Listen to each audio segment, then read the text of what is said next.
Buzzard. Nice. Yeah, I'll have a coffee. Cheers. Hello. Yeah, I got time. Sonik's new 2024 Gravity rods, helping you reach distances you've never managed before. Distances portrayed in this sequence are exaggerated for comedic purposes. Real-world results may vary from those displayed.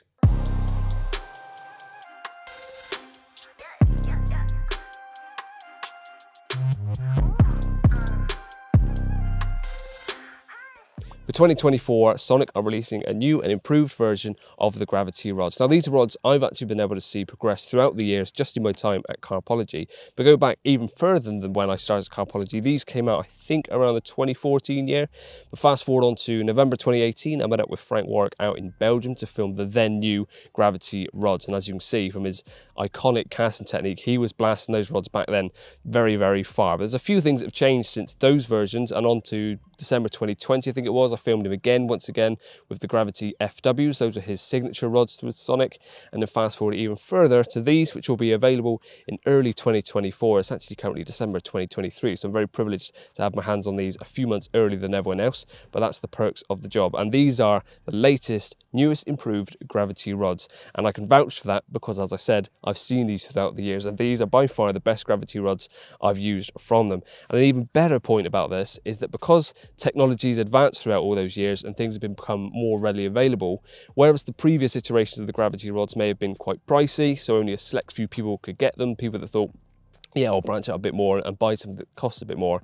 Not as many people bought them, but now these are much more readily available. And I get onto the prices at some point in this video, so you'll have to keep watching to hear that. But believe me, it's worth waiting for. Now, with me today, I've got a 12-foot 3 1/4 test curve rod and also a 10-foot 3 pound rod. Now, there's several different models available. We've got two 10-foot models. You've got the 3 pound and the 3 1/2 pound. And then moving over to the 12-foot options are 3 pound, 3 1/4 and 3 1/2. And then there's one 13-foot model, which is your out and out distance casting at 13-foot 3.75 pound test curve. And the last rod in the whole range is a 12-foot spot and marker. So it doesn't matter if you're going for maybe the slightly shorter distance, but I'll get onto the cast capabilities of these in a second. Whether you're going for shorter range and more intimate venues, the 10 foots, all the way up to casting as far as you possibly can with the 13-foot 3.75s. There's something in the range that should suit many of you. Got there eventually. Now, I've had my hands on these all day and I've been casting countless times. My arms are going to feel it tomorrow. So I feel like I can talk quite at length about how well these cast, both in range and the accuracy. But how exactly do they do that? Well, starting off with the blanks themselves, they are a high modulus, low resin carbon. Now, what that actually means is that there's loads and loads of good carbon and very little resin. The resin is what comes with weight and also over time can degrade and start to make rods a bit floppy, which is why some older rods which had much more resin in can get really, really soft over time. So the less resin, basically the better. The more carbon, the stronger, stiffer, slimmer, and just more responsive rods you're going to get. And that's exactly the case with this. So pretty lightweight. Of course, I'm not exactly sure of the weight because I've got a big Tornos reel on this one at the moment, which has been helping me cast those bigger distances because it's a reel that's designed to go with these rods. The rod that I've had with me today is just the 12-foot 3 1/4. So it's kind of your mid-range distance rod. It's not your out and out distance rod, but I've been able to cast some super mega distances. And that's with a baited rig, 18-pound line. So it's not like I've used a 0.3 mono with a big shock leader just to show that it casts far. This has been 18-pound line all the way through, and it's still been casting really great distances. I've not been wrapping it out for exact measurements because I don't think that really matters, because it varies from person to person on how well you can actually cast a rod. But the feel of them is that they're extremely responsive. The tip snaps back nice and quickly, and that's thanks to the fact that they've got slightly more minimalistic guides now. I'm going to have to get my phone out because trying to remember the abbreviation of these guides was a bit of a mouthful. So the guides are Seaguide TDG PVD coated DL black guides. All right. So we've got 50mm ringing pattern all the way up to an anti-frap tip on the 12-foot models and the 13-foot models, but we don't have the 50mm eye on the 10-foots because, of course, you're not casting as big a range. And I also think a 50mm eye on a 10-foot rod or smaller can often look a bit out of balance. It doesn't really suit the size of the rod, and yeah, so they don't have 50mm on the 10-foot options, but they do on the 12s and 13s, so that's worth noting. The reel seat is a 17mm DPS reel seat, so that will fit all manner of different big pits. As you can see, it's a big old chunky Tornos reel I've got on here today, and that fit on there with absolutely no issues whatsoever.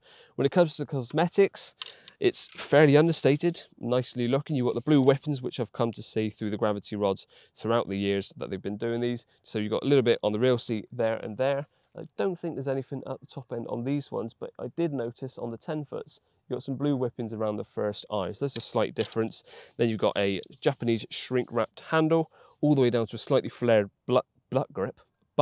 Flared butt grip. So it's really good for gripping on when you're hitting those distances. And even if this gets wet and slightly more slippy, you've still got that at the bottom to stop your hand from slipping off. And on the very bottom, we've got a logo of the Sonik logo, and that's a nice hard metal as well, nice and hard wearing.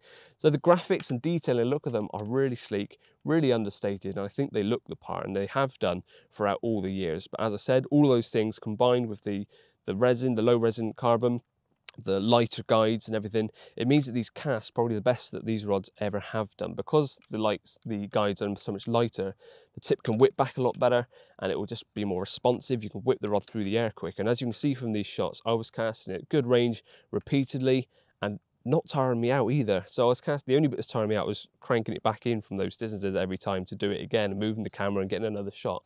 So it consistently cast really good distances. But then I also wanted to try some more closer range stuff. So I clipped up to the far margin, which is overhanging trees in a little bay.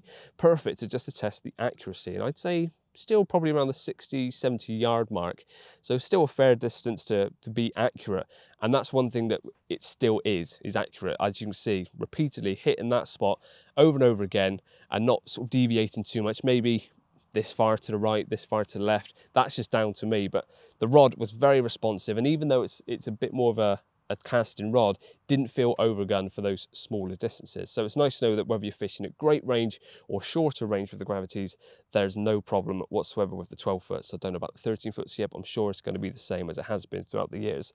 But of course, I then tried the 10-foots. Now, of course, a 10-foot is more designed for smaller venues, something a bit more intimate. So if you're doing margin work or just underarm flicks or smaller distances, that's probably when you'd go down the 10-foot range. But don't be fooled into thinking that that's all it can do. So I still gave these rods a bit of a blast.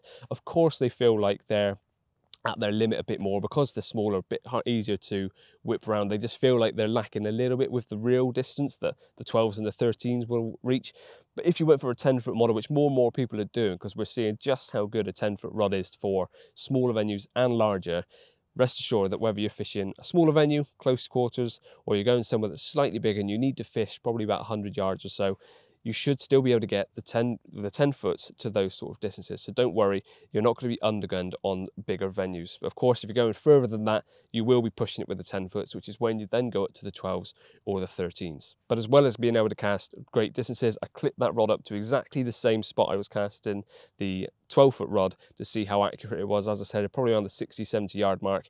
And again, hitting that point every single time. Now, of course, this goes down to casting ability, but if a rod's really good, you can feel the difference. And being that accurate repeatedly, again, as you can see, hitting that same spot multiple times with this setup just shows that it is capable of doing both the further distance work, closer range, and being really accurate. And I love casting smaller rods, 10 foots, 9 foots, at closer range into little pockets like that. I actually find them more accurate than larger rods. As you saw today, both have done it absolutely fine. Now, of course, I like to say that all of those successful casts are just down to me, but it is down to another thing that's been put into these rods called ATC. Now, that stands for anti-torsion core, which in simple terms stops your rod, stops the blank from doing that when it's under load. So when you're casting the rod, it's not doing that, because if that happens, you're losing accuracy because that rod isn't as responsive. It's not going exactly where you want it to. So the less of that and more straight up and down where you're pinging a rod will mean that it pings that lead exactly where you're looking and where you want it to go. So if it goes left or right, that's probably down to you and not so much down to the rod.